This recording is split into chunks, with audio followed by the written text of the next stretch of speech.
સુરતના સલાબતપુરામાં આધેડની મોતમાં હત્યાની કલમનો ઉમેરો 4 આરોપીની કરાઈ સલાબતપુરા પોલીસ દ્વારા ધરપકડ સલાબતપુરા મૃગવાન ટેકરામાં કબ્રસ્તાન બહાર પાડોશીઓ વચ્ચે ધીંગાણું મચ્યું હતું। બંને પક્ષોએ એકબીજા વિરુદ્ધ મારામારીની ફરિયાદ નોંધાવ્યાના બીજા દિવસે વધુ વ્યક્તિ પણ ઘવાઈ હોવાનું અને તેનું સારવાર દરમિયાન મોત પણ નીપજ્યું હોય પોલીસે હત્યાની કલમનો ઉમેરો કરી 4ની ધરપકડ કરી હતી। સુરતની સલાબતપુરા પોલીસના જણાવ્યા અનુસાર ડાઇંગ ડિક્લેરેશનમાં પ્રોઢે પોલીસે જણાવ્યું હતું કે વસીમ શેખ અને તેના પિતા સાથેના ઝઘડામાં પોતાને જડબાના ભાગે ફેટ મારવામાં આવતા ઈજા થઈ હતી। ડેડ બોડીનું ફોરેન્સિક પોસ્ટમોર્ટમમાં હત્યા થઈ હોવાની વાત સ્પષ્ટ થતા પોલીસે કોર્ટની મંજૂરી મેળવી હતી। હત્યાની કલમનો ઉમેરો કરી હુમલામાં સામેલ પિતા પુત્ર ઉપરાંત વધુ 2 સાગરીતો રિઝવાન શરીફ શેખ અને મોહમ્મદ એજાઝ રફીક શેખની પણ સલાબતપુરા પોલીસે ધરપકડ કરી હતી। આપ જોઈ રહ્યા છો સોમવાર time news channel bureau report Surat.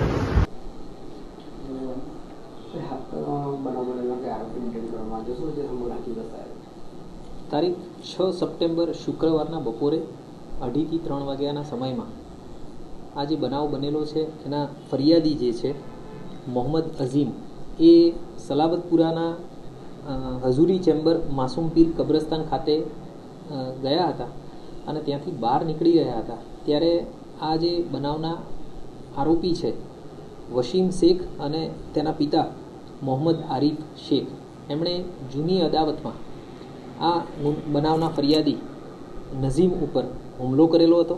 Azim ઉપર હુમલો કરી અને એને ઈજા પહોંચાડી હતી, જેના કારણે થઈ અને અઝીમને તાત્કાલિક હોસ્પિટલ લઈ જવા પડ્યા। ત્યારબાદ આ અઝીમના ભાઈ અને એના કાકા એ બંને એ સ્થળે આવી અને આ જે આરોપીઓ છે એમની સાથે વાત કરી રહ્યા હતા કે કેમ આ રીતે મારામારી કરો છો અને એ બાબતની એમને સમજ કરી રહ્યા હતા આવું કંઈ ન કરવા માટે। એ દરમિયાન આ લોકોએ તેમની ઉપર પણ હુમલો કરી દીધેલો અને જે આ બનાવમાં ભોગ બનનાર છે અઝીમના કાકા મોહમ્મદ હનીફ ગુલામ રસૂલ હાંસોટી એમની ઉપર એમના ફેસ ઉપર મુક્કા માર્યા અને એમને ગંભીર ઈજાઓ પહોંચાડી હતી, જેના કારણે તેમને હોસ્પિટલાઇઝ કરવામાં આવ્યા હતા અને આ હોસ્પિટલાઇઝ કરવામાં આવ્યા એ દરમિયાન તેમનું અવસાન થયું। જેથી આ જે બનાવ છે એમાં ભારતીય ન્યાય સંહિતાની કલમ 103(1), 189(2), 191(2), 190 અને 191(3)નો ઉમેરો કરવામાં આવેલો છે અને આ જે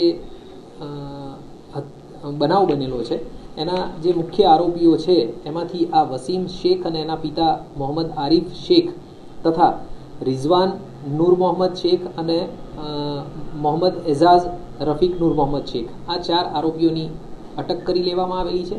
એક આરોપી અત્યારે હાલ પકડવાના બાકી છે, એની અત્યારે હાલ પોલીસ તપાસ કરી રહી છે।